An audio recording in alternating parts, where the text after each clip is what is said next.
অসুবিধা যাচ্ছে মানে প্যাসেঞ্জার কমে গেছে, কমে যাওয়ার কারণে এরা এখন বাসা যাচ্ছে। তাই মানে খুব আগে এত মানে গত বছরে এত শীত ছিল না, এই মানে এবার বেশি শীত পড়তেছে। আগে আমরা দেখা গেছে মাসের শেষের দিকে শীত পড়তো, মানে 2-3 মাসের শীত হতো, তারপরে শীত পড়তো। এখন প্রথম তো শুরু হয়েছে শীতটা, মানে এই শীত নিয়ে আমরা অনেক আসলে একটু ইয়াতে আছি, কষ্টের ভিতরে আছি, কারণ রোডে গাড়ি চলা আর বেশি শীত লাগে তখন। এভাবে চলা খুব টাফ হয়ে যেতেছে, শীতটা একটু কমলে ভালো হতো। আমরা গরিব মানুষ কর্ম করতেছি রিক্সা ছাড়া, একটা কয়েকদিন হলে একটু বেশি বেশি শীত হতেছে।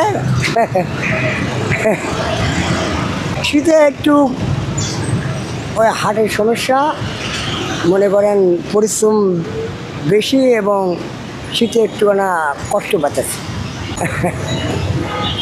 রিক্সা চালালে বাতাস লাগে আর পরিশ্রম, আমার পেডেলের রিক্সা, আমার আবার চোখে একটু ছানি পড়ছে, অপারেশন করবো, তা হার্টের সমস্যা। শীতে তো আপনার অনেক সময় রাস্তাঘাটে থাকি, শরীরে ঠান্ডা পানি আসে, শরীরে তো অনেক সমস্যাই ঠান্ডায়। বর্তমানে অন্য বছর থেকে এই বছর ঠান্ডাটা একটু বেশি, তখন বেশি থাকার কারণে এখন কী করবো, পেটের দায়ে আমরা রাস্তাঘাটে আইছি। আর না এত পারি না, পারো না কি লিখে যদি ব্যবসা না করি আমরা খাইতে পারবো না, চলতে পারবো না। এই জন্য কষ্ট করে হইলো আমরা এখন শীতের মধ্যে কর্ম করতেছি।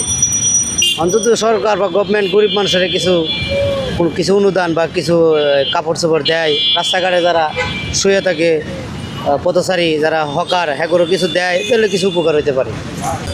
শীতে বলতে ব্যবসা বাণিজ্য মোটামুটি আছে আলহামদুলিল্লাহ, মোটামুটি আগে থেকে কিছু বাড়ছে, কিন্তু কিছুক্ষণ পরপরই গরম করতে হয়, এই অবস্থা আর কি। শীতে ধরো অসুবিধা, ঠান্ডা বাতাস বেশি, এই আর কি অসুবিধা। তো ঠান্ডার লাগি বেচা কিনা কম, মানুষে মনে করেন যে খুব বেচা কিনা কমই, নাহলে তো ডেইলি বেচাচ্ছি 1-2 হাজার টাকা, এখন আর এত হয় নাই। যারা বড় লোক আছে হ্যাঁ তো মনে করেন যে কাপড় টাপড় দিয়ে বাসায় তাহে বাইরে হয় না। আমাদের মতো দোকানদারও তো মনে করেন লুটে গোটে থাকতে হয়, বেচা কিনা করণ লাগে, পেটের দান্দা করণ লাগে, এই আর কি। আল্লাহ শীতে তো অনেক কষ্ট হয়, ঠান্ডা অনেকটা বেড়ে গেছে যাবৎ, প্রায় মাসখানেক ধরে ঠান্ডায় ভুগতেছে, জানি না আর কতদিন থাকবে। শীতে তো যাত্রী কমছে, গাড়ি বেশি, যাত্রী কম, কামাই রোজগার কমছে। সারাদিনে আজকে 10টা বাজে বের হয়েছি, 500 টাকা ইনকাম করতে পারিনি এখন পর্যন্ত, অনেকটা ইয়ের মধ্যেই আছে। গাড়ি জমা দিব না সারাদিনে খাইবো, না বাড়িতে টাকা বাড়াইবো, পরিস্থিতি খুব খারাপ হয়ে গেছে এই শীতে।